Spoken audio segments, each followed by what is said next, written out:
السلام عليكم، مرحبا بكم في قناة عالم أم يارا. اليوم غادا نحضروا بريوش بالزبده وبنيدو اي حليب غبره. كيجيو كتر من رائعين، طريقه اللي هي ساهله ماهله، كيوجدوا لنا في ظرف وجيز. كنتمنى تنال الاعجاب ديالكم وتجربوهم، فعلا تستحقوا التجربه. ما تنساوش تشاركوا في القناه، اللي باقي ما مشارك يشارك، ودعمونا باللايك وتبارطاجيو لا فيديو مع صحابكم وحبابكم. على بركه الله غادا ندوزو المقادير وطريقه التحضير.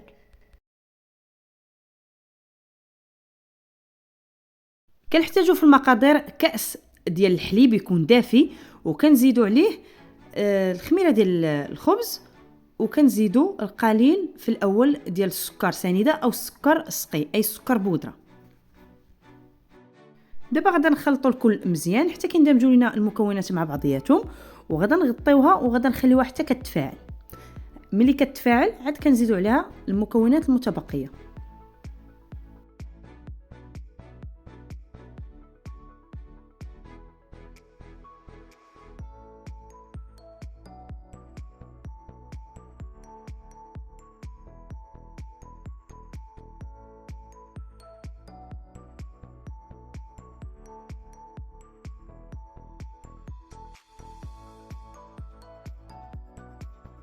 بعد ما تفاعل لينا الخليط غادي نزيدو معلقه ديال الحليب بودره اي نيدو، وغادي نزيدو فاني، وغادي نزيدو خماره ديال الحلوى من فئه 8 غرامات. انا هنا عندي 16 غرام، درت النصف ديال الخماره. وغادي نزيدو بيضه، وغادي نزيدو القليل من الملح، وغادي نزيدو كما قلت لكم السكر على حسب الذوق، سكر سنيده او سكر بودره. وغادي نزيدو كاس غير مملوء ديال الزيت نباتيه، وغادي نبداو كنخلطوا الكل مزيان مزيان حتى كيندمجوا لينا المكونات مع بعضياتهم.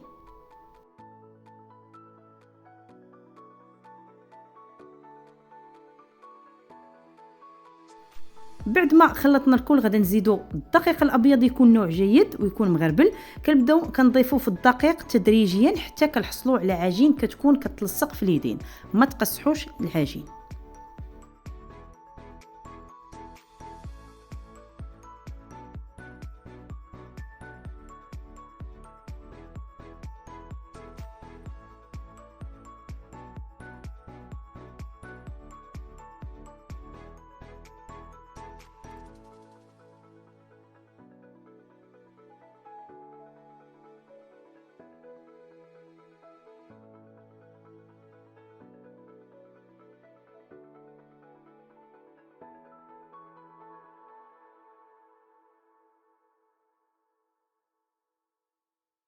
هذا هو القوام اللي حصلنا عليه، كما كتشاهدوا كتلصق لينا في اليدين. دابا غادا نبسطها وغادا نزيدو القليل من الزبده، تكون درجه حراره المطبخ صافي. وغادا نبداو كندلكوها حتى كندخلوا الزبده في العجين، وكنحصلوا على عجين متجانس وكيكون رطب.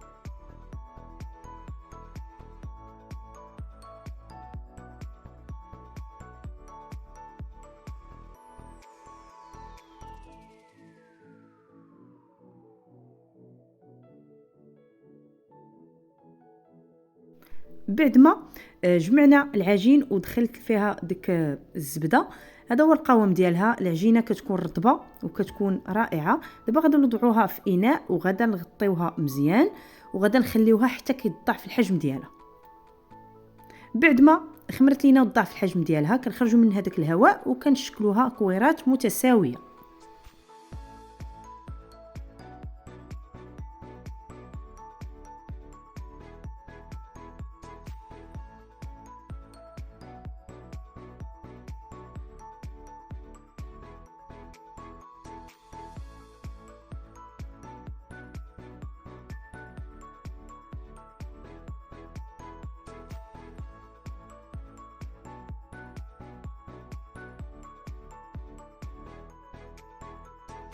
بعد ما شكلناها كويرات كناخذوا صفيحه ديال الفرن وكندهنوها بالزيت نباتيه، وكنبداو كنستفوا الكويرات على هذا الشكل هذا.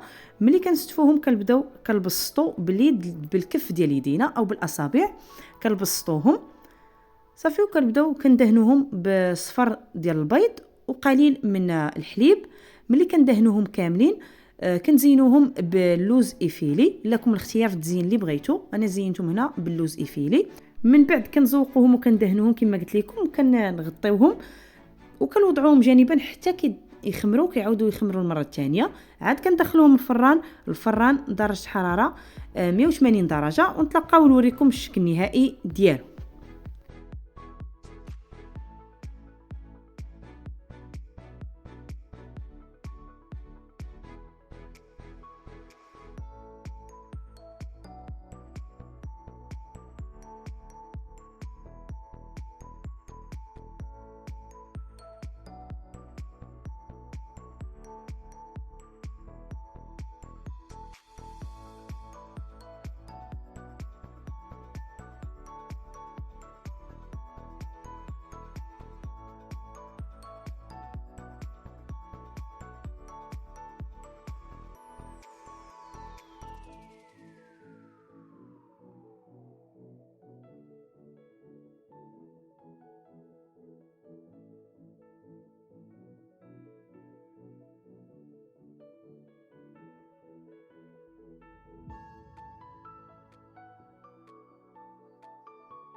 هذا هو الشكل النهائي ديال البريوش اللي حضرت معكم اليوم.